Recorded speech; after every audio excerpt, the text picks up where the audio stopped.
Before I get into the situation that I'm in now, I guess you probably need some backstory so you understand what's happening. So let me take you back to when I turned 15, when this all started. "Big day tomorrow, huh, buddy?" said my dad while taking a sip of his hot morning coffee. "Well, not really. I'm just turning 15, not 18, Dad," I said with a chuckle. "Well, you are right.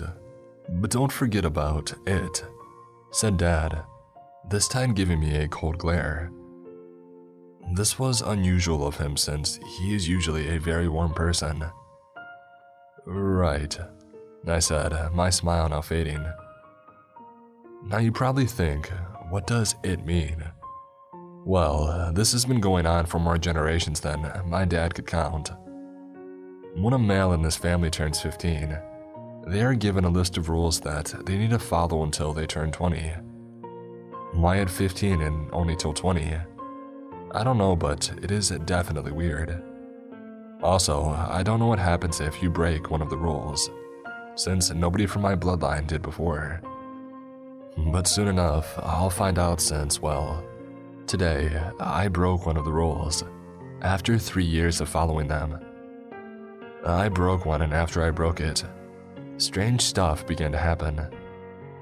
This event is already 1 week old, but lately it's getting worse. So I'm writing this as something to be remembered by, in case anything happens to me. "Well, kiddo, you should be getting ready for school since the bus is almost here." Dad was now so concentrated on looking at me, like he wanted to remember my every detail, that he had accidentally spilled his coffee when he tried to grab the cup. "Is everything all right?" I said. "You sound a little worried." "Yeah, it's fine. I'll clean this up before your mom gets home. You know how she is," he said, already reaching for the mop. "And also, I need to talk to you about it when you get home." "Alright, well, I'll be on my way," I said as I headed for the door. That day, we had a science project to do. An erupting volcano that I aced, of course, with the help of my dad. But the rest of the day was pretty boring and tiring. I didn't get any homework, luckily, since the teachers felt good today. When I got home at 2 p.m., I went straight to the kitchen. I was hungry, and I cooked myself some fries with eggs, of course. I overcooked the fries a little bit, but I was still getting the gist of cooking. After I ate, I went to my room and watched a few movies and played some games on my console. And then evening rolled around. I heard my dad knocking on the door. "You got any spare time, buddy?" Asked my dad in his usual warm voice, but there was little worry in his tone. "Yeah, Dad, you can come in," I said, knowing what he wanted to talk about. "You should clean this place a little," he suggested as he took a quick look around. "Yeah, you're not wrong," I said with a chuckle. "Let me guess. It," said my dad, now looking more serious than I ever saw him. In general, he was a pretty laid-back dude. "Well, tell me then." "You know all about the history of the list, correct?" "I think so," I said doubtfully. "Even about the one who cursed us with it and why, right?" said my dad with an eyebrow raised. I don't know the reason or the person who was behind all of this." "Right," said my dad, beginning the great history. "Back in the 1500s or something like that, I can't remember the exact date, but it was around that time. A member of the family that we were related to was a well-known thief. He was known to steal everything he could get his hands on, jewelry, food, clothes, and he would get away with it since he was just 15, very agile and with good stamina. Well, this thief messed up big time one day." "Come on, Dad, this sounds like a bedtime story." I spoke with a wide smile, almost a laughter. "Let me finish, kiddo," said my dad, now becoming a little angry that I wasn't taking this seriously. "Oh, right, sorry, Dad." As I was saying, he messed up. He found out that in the woods nearby lived an old lady who just wanted quiet time to herself, away from all the noise in the town. She had an excessive amount of jewelry in her house for some reason. He knew this and decided to rob her in the nighttime following the next day. The next day came and day turned to night, and he striked.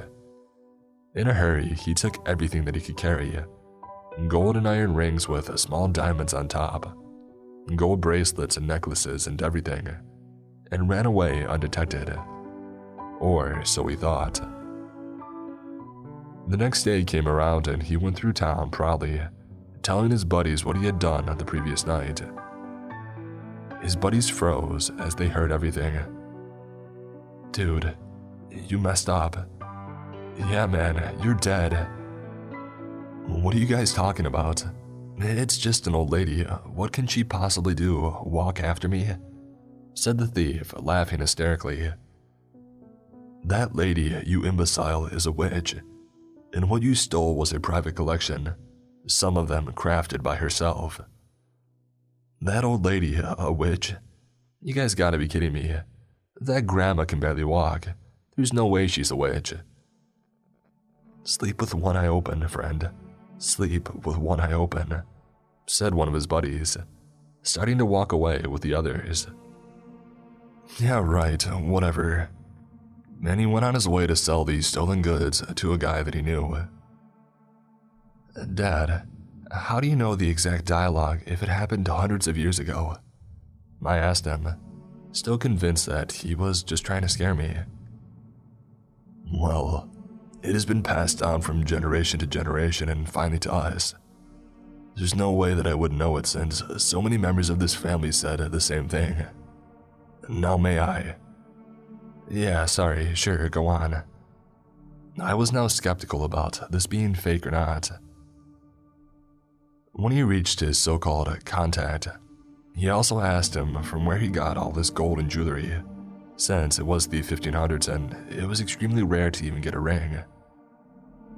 When he told the guy the story, his face went pale.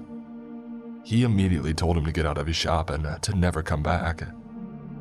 "Gosh, fine man, I'll leave, but it's your loss." "The only thing I'm losing is a stupid customer," said the shopkeeper, while throwing his fist up in angry fashion. The boy went home. His parents were still away trying to sell apples, tomatoes, and other fruits and vegetables and bread to make a penny so that they could live another day. So he hid his treasures under the bed. It was at 10 p.m. and he was tired from all the running around and decided to go to bed. That was the last day that he was ever seen again. When the next day came, he was not in his bed. The underside of his bed was empty as well. His parents were devastated. They had also learned that the shopkeeper went missing along with all of his friends that he came in contact with that day. The parents found out from a friend of his friends that he stole from the old witch, and immediately stopped looking for him, since they knew what she could do and will do if she's disturbed. They mourned their son's death until they died. Nobody knows what went down that night, but ever since that day, all the male children from every generation have received a list of rules at 15. Some said that that's her way of making sure that the kids are responsible. Others say it's her way of revenge.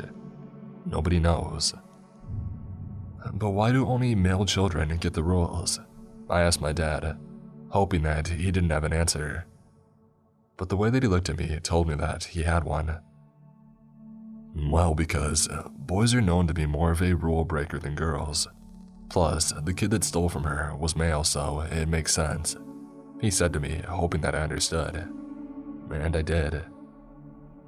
"So please," he added, "when you get the list tomorrow, follow every rule from there, even if some sound absurd or ridiculous, okay?" He pleaded with me. "Alright, fine, I will." "Thank you. Now get to bed, it's getting pretty late.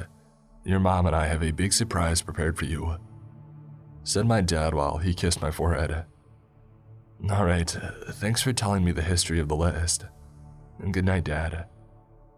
Sleep well, he added as he was already closing the door of my room. Alright, now that you are caught up with everything, let me tell you the rules and which one that I broke.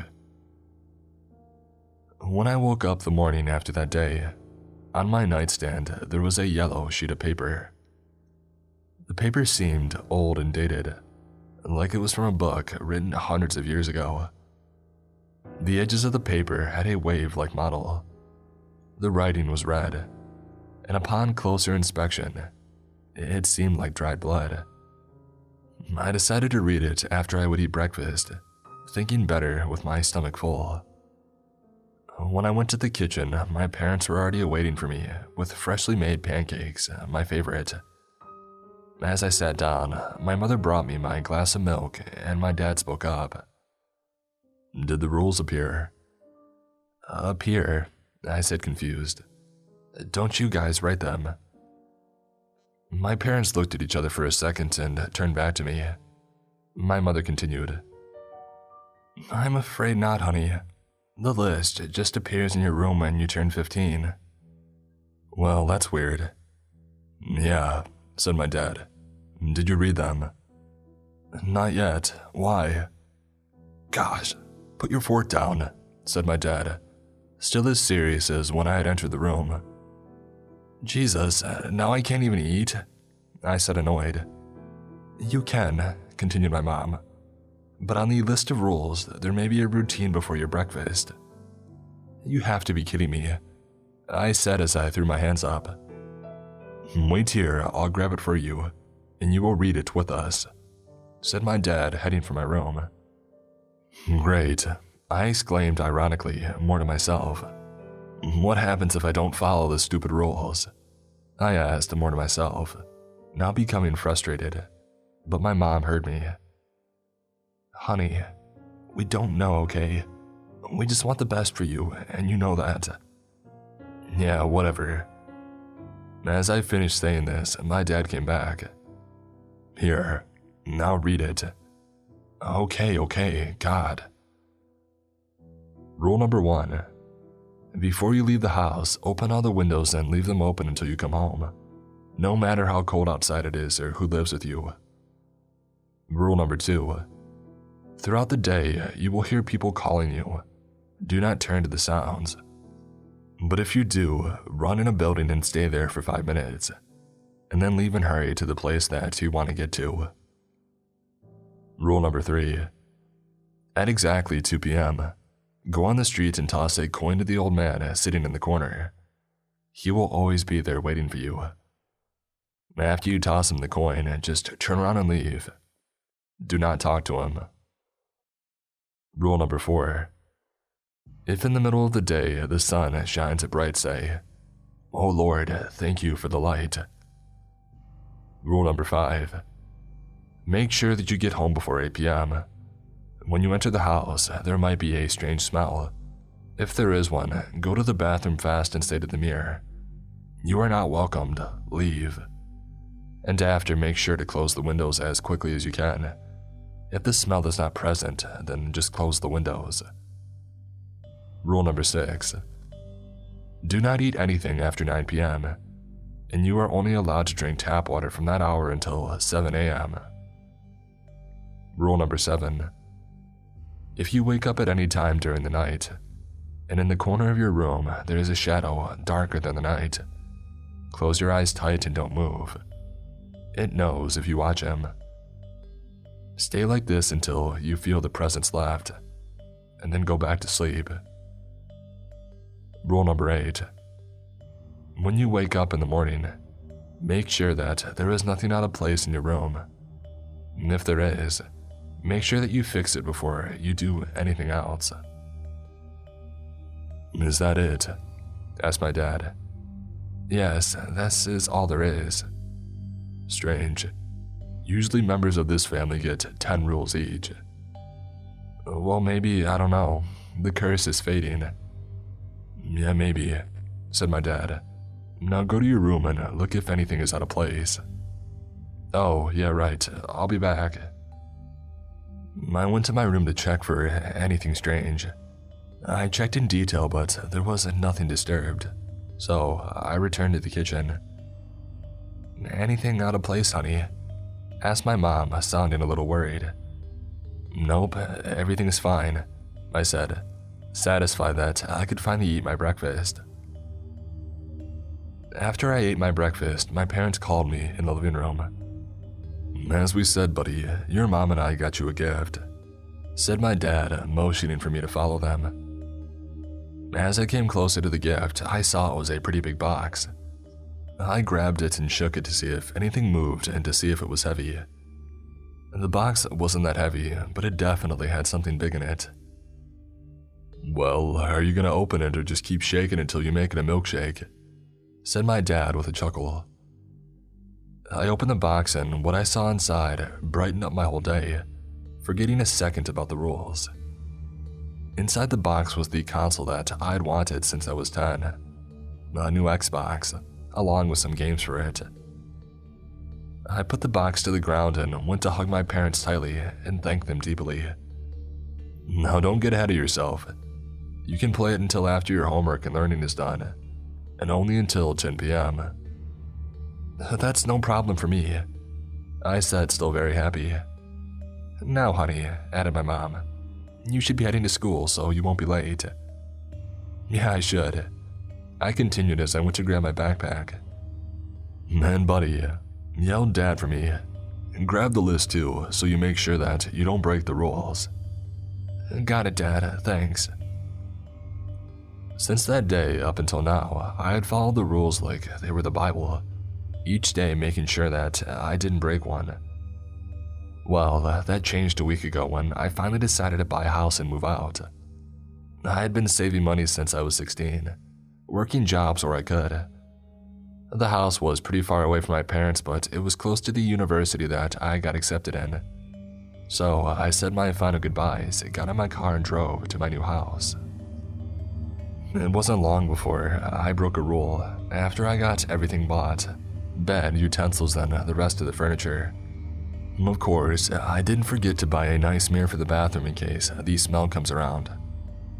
I have done this in a total of a month. Right after this, I broke the window rule. Let me explain. I woke up one morning to find out that I had slept more than I should have. I was supposed to get up at 7 a.m., but I slept at 8 a.m., and my shift started at 8:30. I got back, checked for any anomalies in my room, and I went to eat. After I ate, I washed myself and got dressed. In my haze, I had forgotten to open the windows. My day at work was weird, to say the least. Out of the edges of my vision, I could see shadows dancing in a ritual-like way. But when I turned to face them, they were just the boring normal world. No shadows except for the ones of imminent objects and people. But it got weirder. Remember the, if you hear sounds, blah blah blah rule? Well, I never heard any until this day. And worse is that where they were coming from, these shadows who lived on the edges of my eyes. They were faint but raspy whispers, some that I could understand. "Come here, don't be afraid." And "embrace us, come on now, nothing to be afraid of." But others sounded like random mumbles. I thought that I was going to go insane. The shadows danced, more alarmed, and the whispers became plenty the more that I went through the day. One specific one caught my eye. "You should have opened your window." I began whispering to myself. What does? As I go halfway through the sentence, it clicked. In my morning haze and sleepiness, I forgot to open the windows.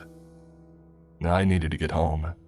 Maybe if I opened them now, it would fix the problem. I'm lucky my boss and I got along well and he let me off early. I got home and when I entered my house, I couldn't believe it. My furniture was turned upside down. Some glasses were on the floor, sitting there broken in hundreds of tiny pieces like a puzzle. Heck, my whole life had become a puzzle. I didn't bother cleaning up the mess. I went and opened up all the windows and no, there was no smell this time. How lucky am I, right? But the whispers never stopped. Even as I'm writing this, they won't stop. And the things they say to me make me question insanity. Sometimes they begin yelling, "It's your fault, it's all your fault," over and over again. Once, I broke down and said, "Just shut up, shut up." And they stopped for a second. And then they started laughing hysterically and maniacally. I couldn't sleep. I became more tired and started drinking.